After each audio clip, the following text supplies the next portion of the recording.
Well, this is Steve, the Mediocre Maintenance Man. Today, we're going to see what it sounds like for a front-load washing machine bearing be going out. So, let's go. We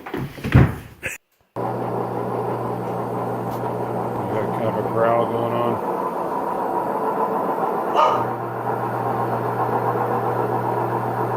A growl and a bark.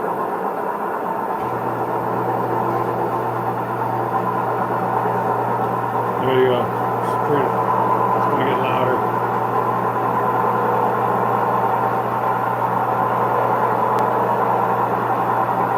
Now, let's see what it's supposed to sound like.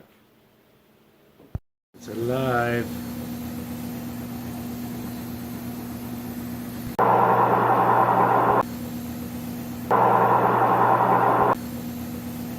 Alright, so as you can see, we did get that bearing fixed. If you want to check out my other video that shows kind of the process of that, kind of working through that, then you can hit that link. I don't know where it's going to be. It might be up here in the corner, or it might be in the comments. I have no idea.